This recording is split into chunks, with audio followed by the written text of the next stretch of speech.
Hello, I'm Doug Benedict, and welcome to the Butler Esports interview series, where we're interviewing sports leaders, owners, and industry experts on the evolving world of esports. Today's interview is with Eric Johnson. Eric graduated from UCLA with a degree in economics. He sits on the UCLA Anderson Media, Entertainment, and Sports Board, also known as MEMS. He's built a vast career in the media expert as the founder of One Worldwide, a strategic revenue advisory firm based out of New York City. Most recently, Eric's taken the role of CEO of the Electronic Gaming Federation, also known as EGF. Welcome, Eric. Nice to have you here. Glad to be here. Honored. Yeah. Thanks for having me. So before we get into all this, before we get into EGF and all that good stuff, how did you get started in the media industry? Yeah, so when I graduated from UCLA, it happened to be an interesting job market. Not quite as bad as what this job market's going to be this summer, but certainly was not a growth window at that time. So I kept a job in an engineering firm for like 1 year, and it was a job, but it wasn't a career. And I had always loved media. I actually liked advertising at the time and marketing. So I got involved into the advertising agency business, which was great because you get to learn so many different fundamentals of how the whole advertising and marketing world work based on working on different types of clients. So you learn the auto business, you could learn the quick service restaurant business, consumer packaged good business, entertainment business, all of those things. And so I had a pretty vast understanding of how television, newspaper, outdoor, radio, and that was a little before the digital time. So that came on by the time I left. But as I proceeded from there, I wanted to get into sports, and I knew I wanted to be in sports. And so I took a job at ESPN, and where I spent almost 2 decades, and I ran the West Coast offices for ESPN, and then ultimately moved to New York, where I stayed for about 14 years. And I was the executive vice president of all global ad revenue and sales operations. So pretty big job. Had a wonderful time doing it. And I definitely got to see a lot of experiences. ESPN has an industry leading, go to market in just about every type of medium that exists. So I had a chair where I got to really see what the landscape looked like because we really had so many vibrant businesses and also learn the global side of the house. Yeah. So from there, I decided that it was time. I had done, a long time at ESPN. I wanted to move back to the West Coast, and I wanted to get involved with what felt like more startup opportunities. And so that's when I launched this other company. So your vast career, right? What have two of your favorite projects, two of the favorite things that you've gotten to do, whether it be creating the strategy for this or representing that or? I would say from a career accomplishment standpoint, the one that I'm most proud of is if the college football marketplace, and there was the bowl championship series, the BCS, mm-hmm. and then we transformed that into what is now the college football playoff and the national championship. And in that window, we essentially went from what was 4 bowl games and then a +1 championship to 7 bowl games, 6 bowl games and the championship. And when we made that transition, we essentially doubled our revenue, even though in reality we only added 2 more bowl games. And it was very fun in terms of being the creativity that exists at ESPN is almost like the league for college football. So you have all the use of IP, you own all the titles of the bowls, you own the trophy that's on the field. And so because of that, there's a lot of license to do a lot of different things. And so taking that from a couple $2 billion to nearly $5 billion over the next 6 years is something that I'm very proud of. And then I'd say maybe on the fun side, we had it was back when Mission Impossible 3 was coming out, and I knew the head of 20th Century Fox, and he was very interested in doing something that really broke through. And then I was talking to a gentleman named Ron Semio who ran the X Games, and Ron had this idea that he wanted to replicate Evel Knievel's motorcycle jump over the Caesar Palace fountain. Yeah. But he wanted to do it with Mike Metzger, who wanted to backflip over the fountain. And so we took that to 20th Century Fox, and it became the impossible jump. And it was just so exciting to be there with the client and watch it actually happen live. And it was like perfect summer stunt programming when there's less sports on TV. That sounds fun. That sounds super cool. Get to do that at your job. Wow. So, I've mentioned it in talking about your career as well. One Worldwide, what drove you to it? Yeah. Why'd you want to do it? Yeah, so working at ESPN, there's no other place to go in corporate sports that's going to be anything that would be exciting. And having experienced that, I did notice that there was a trend, right, in terms of consumer behavior and the fact that how people watch sports is changing. And the business model of ESPN is very focused on making sure that people are watching the live games. They run commercials during the live games. But as you guys know, commercial avoidance is stronger than ever. You can be a massive NBA fan and you could never watch a game, or you could watch just the fourth quarter, or you could just get alerts, or you could follow Instagram feeds of your favorite players. You could know everything that's going on. But when your economic model is kind of built on you sitting there and watching your television, I realized that that's going to take a long time, but the business model is flawed. So when I started One Worldwide, the goal was to get involved with companies that I saw that were going to have massive growth based on these new consumer behaviors. And so that's what I've done in terms of cultivating, investing in companies, or working with companies that I saw had a bright future. And that's ultimately how I got involved with EGF. And that perfectly segues into our next question is, can you explain to us the mission of EGF? Like, what are your aimed accomplishments? There was a piece written by the New York Times a while ago, debating, the new NCAA. Is that where we're headed? Is that, I'd say it's going to be different than that, but it is a catchy way to kind of start to ground you to what it is that we're trying to do. So, what we want to be is the definitive varsity league for intercollegiate esport. And we're very focused on Division I schools. And that's at the center of what our business is, right? The college marketplace has a lot of different companies who are doing things in college. It's a little scattered. Certainly when I got introduced to Tyler Schrute, who's our founder, I saw immediately the vision of what this is. Having worked at ESPN with the college football environment and the college basketball environment and understanding how to bring those together, it became clear that we would be a good team together because I have so much experience in the traditional sports side of how to bring that to market. So that's what we've been really focused on. Now, it goes beyond that because ultimately you're also helping the schools to figure out something. A lot of programs aren't as successful and aren't as so far in the future as Butler is. And so you're trying to create what feels like a standard.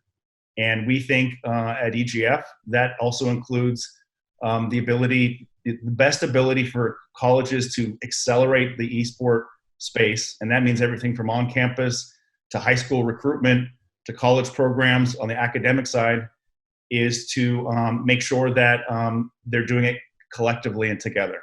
And so that's part of our mission. And then, we have a high school business and we have a youth business, but those all just help us to bring in the funnel in many ways into supporting what the college environment should look like.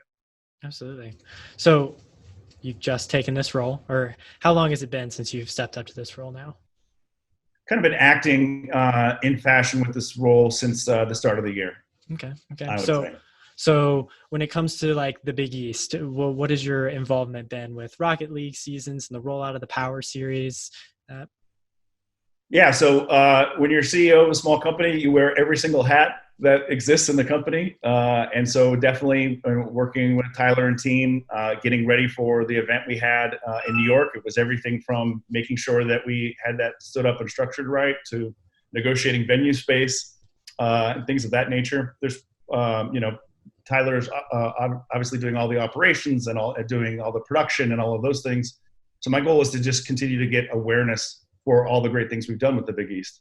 So was very thrilled to, after December, have such a successful event that we were able to get involved with the Power Series.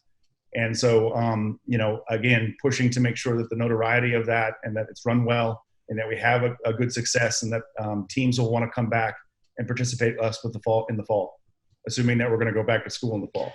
And that again perfectly segues into the next question is, you've had this large event in person and whatnot. Has COVID-19 impacted your daily operations, your future operations, and how are you strategically planning around that right now? Yeah, it's interesting. It's actually created opportunity for us. So on a personal level, it's been very disturbing. On a professional level, and you all see this, it has created an amazing amount of opportunity. And we had planned to do 5 different in-city events during the spring originally. So we were going to be in Atlanta and New York and LA and Dallas and Chicago. And we were just about to sign contracts for some of those locations when the COVID shutdown came down. So it was a very exciting, tumultuous couple of weeks as we transformed into the Power Series, a national online tournament. But because of what eSport is and because of technology, we were, enabled to be able to get more schools to come on board. And I think even as part of that, you had to deal with that while school administrators were so focused on just getting safety for the students and getting their, the students off campus and to their families and all those things. So it was very delicate timing to make all that happen. But I'm very proud that we got it up and running, and the tournament seems like it's doing extremely well. Absolutely. And so, in that same vein, this is this opportunity for esports to kind of like, seize the moment, make itself known.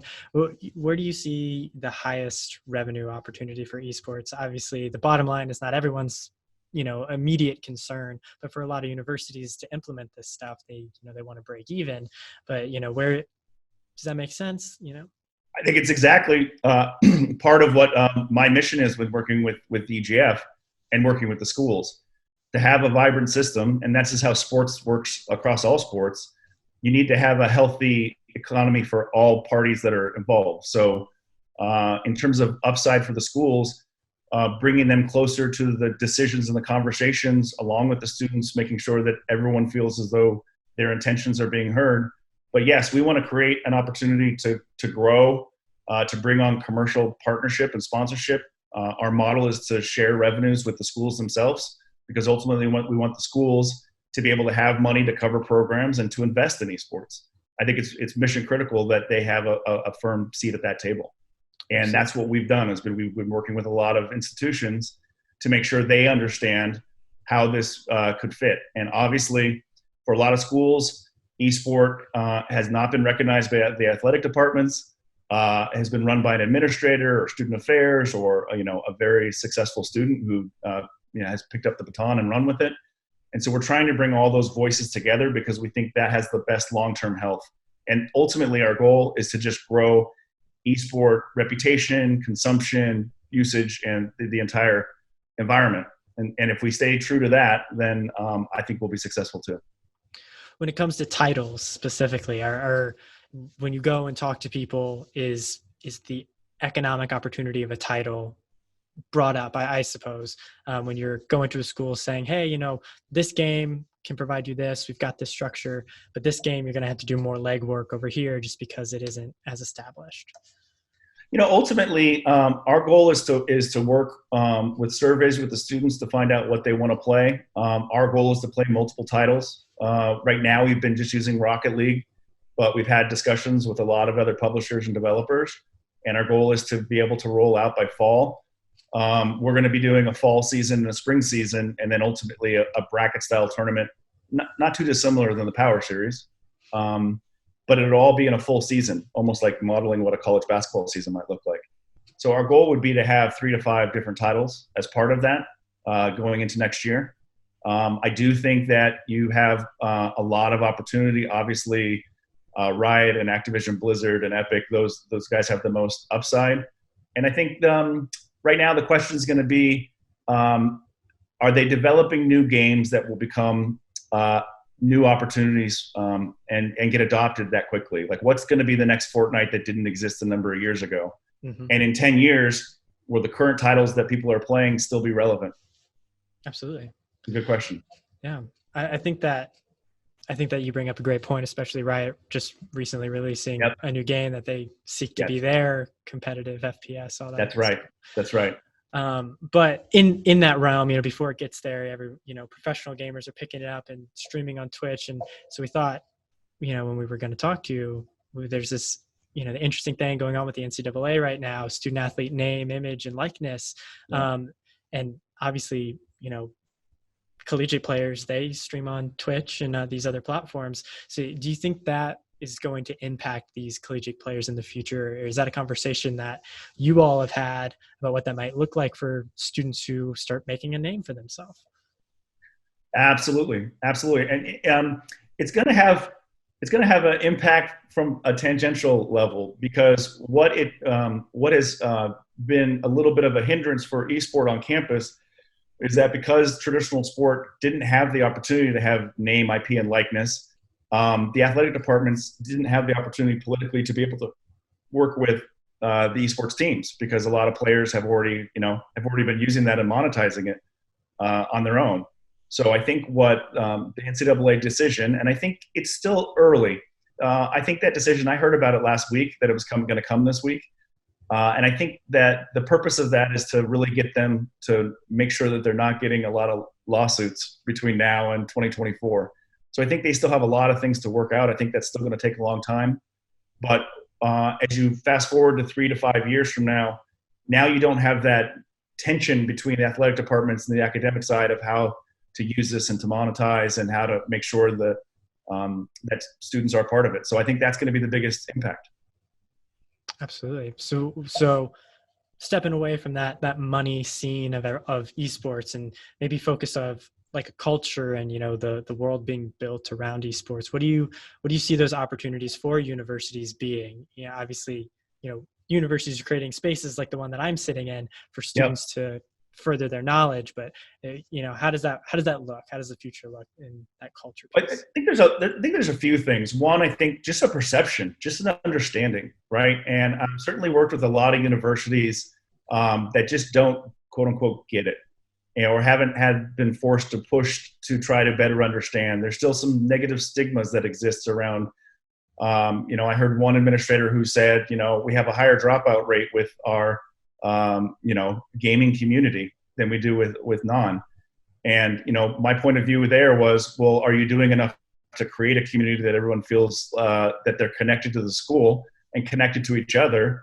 And wouldn't that improve your dropout rate? Maybe this is an opportunity. This isn't, something that is a negative. It's a data point. And my daughter is an avid gamer. She's a game developer. She's going to undergraduate school for this. So I also understand, and personally, this is a passionate project for me, because I've seen how she's had to try to adopt on the campus life. And I've seen how the degree and the path to pro for us is almost a path into to career, not necessarily a path to pro to become a professional player. So I see the schools now, so many schools, when we went looking for recruiting for schools, there were only a small number of schools that had game design degrees. And I would say that has radically changed in the past 3 years. So I think there's also a curriculum opportunity here. Absolutely.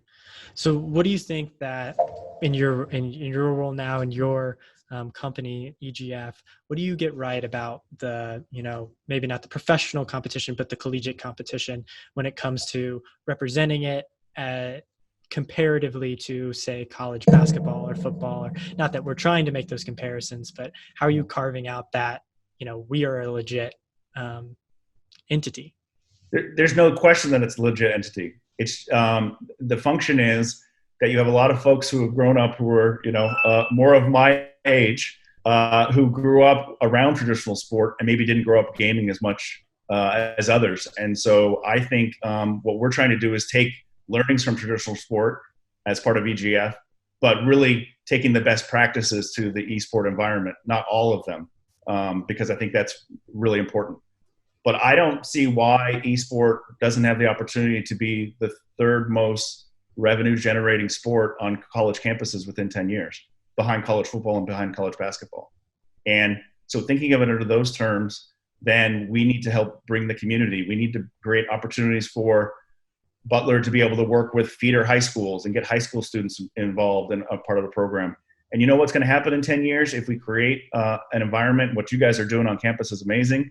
And have great partners with us and giving us ideas of how we should be moving forward and framing, is you're going to start to have alumni bases, right? And now you're going to have alums who are very dedicated and tied to their esport programs that they played on the college level. And then you've just created now this whole new cycle that the world's going to look different.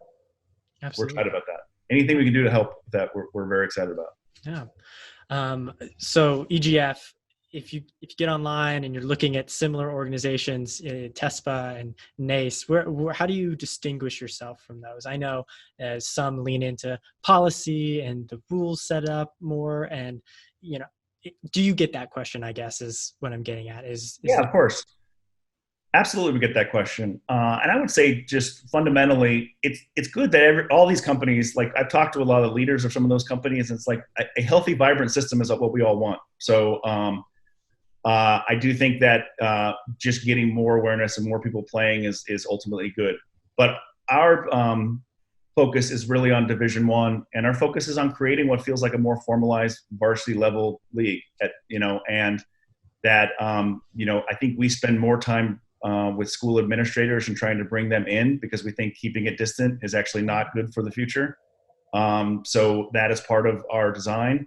We tend to, we're thinking about this as having a full regular season, right, with a tournament, and then we can run other power series or invitationals or rivalry matches or things of that nature.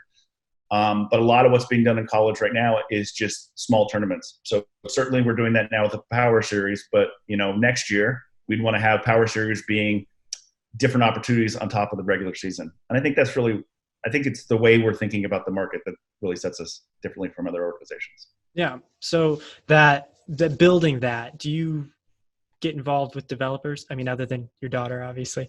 But when it comes to, whether it be game designers or, the game devs themselves, talking about what that competitive scene looks like, are you in contact with them? Or is this kind of like I'm just going to pick up what you guys are laying down and roll with it situation? Yeah, we are. And we're working with the developers a lot now. And a lot of it has been, quite frankly, for licensing and making sure that we have more awareness with the companies themselves. A lot of them are involved in collegiate esport themselves. So you have to have a nice relationship to make that happen. And once they hear the vision that we have and kind of our intention, I think we've done a really good job of creating more relationship. And then from there, that opportunity, like you just said, to be able to all of a sudden build on a more granular level the developers and the development, I think is something that is really important. We're working with a number of schools where we are trying to create opportunities to get the students involved in what it is that we're doing. So whether that's creating opportunities for shoutcasting or for doing interviews or things of that nature, we want to try to make sure that this works on multiple levels for all the athletes. So when talking about all these schools, high school specifically, and college as well, what is I don't know if this is the right term, the onboarding process when they agree to partner with you, and I guess, is it more difficult for a high school to get in on this or a college, or I guess, how does that process look for, say, a school not like Butler that hasn't started this, that is looking to start it? Yeah, it's different for universities and for high schools. So addressing universities first and foremost, you have such a spectrum of folks who are so advanced like yourselves, and a number of universities that you guys already know, who are at one end all the way here. And then you have others who have not even picked up a shovel to even think about what this is going to be. So based on where everyone is, that's what's our biggest challenge with universities, is making sure that we're able to bring in and onboard the right folks, whoever those folks may be. And we've had meetings where we're sitting there with the provost, the dean, the athletic department, the student affairs lead, and they're all at the table and they're sitting there and meeting each other for the first time. I mean, that's challenging in terms of onboarding. On the high school side, it's a little different in that we tend to go district by district. I think for we are very focused on trying to add high schools around our member schools, because we do want to see this as more of just trying to grab as many high schools as possible. I think we want to make this into a program where it feeds into the college environment with it. But in many instances, the high school is a lot more obviously fragmented as you would think. So we're balancing that, going to the right areas, dealing with the boards that exist there, and trying to onboard. From your perspective, then, I guess maybe not so much the new the new to the scene universities or schools, but maybe more established programs, where should that focus be when it comes to growth? Should they be focusing on, that pipeline of getting students? Should they be focusing on that branding and getting their name out there? Is it all just that one, cyclical process that we talked about earlier? Yes. I think, I have a very strong point of view, and my point of view is that the best way for colleges to leverage the most amount of potential revenue, which allows for the most amount of investment within their programs, is to do it together, right? I do not think a fragmented college marketplace with 7 different types of leagues or whatever. There's a reason the NCAA exists. There's a reason that the College Football Association exists and the Power Five, is because together the schools have more leverage to be able to bring in not only more advertising dollars, but they also are able to have some governance over what the system's going to look like. Some of the best recruiting that we've done is having administrators who are on this end of the spectrum sitting down with others who are trying to figure it out. They're helping each other out to create what it becomes a more universal standard. And so if we can help to shape those connections between the schools, it only benefits everybody. Absolutely. That's a great answer. That makes a lot of sense. So the next 3 to 5 years, what do you think we're looking at? The growth, what do you think esports is going to look like? Not only collegiate level, but high school, as you are also hard working on.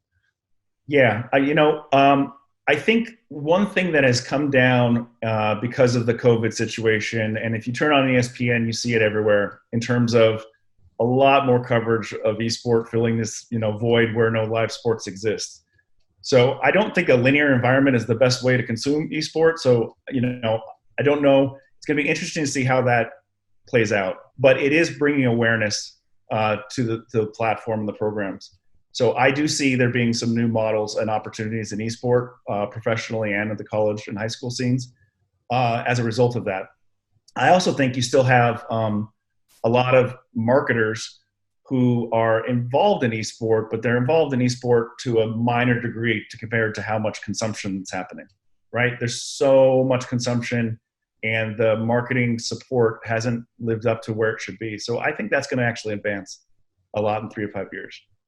Absolutely. Absolutely. So you, as the accomplished man you are in this field now, what would you say to students who are in their undergrad, graduate programs now, who are looking to get into sports media, whether that be esports or just traditional sports, from thinking back to when you were in their shoes, but what do you wish you would have known, or, bestow your wisdom, essentially?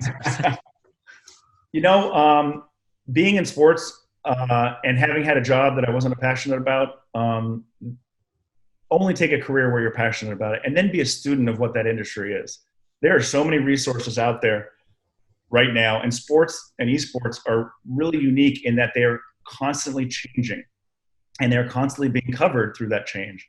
So your ability to be able to understand how the industries work, it's all there at your fingertips to be able to find. So I would say that that's very important.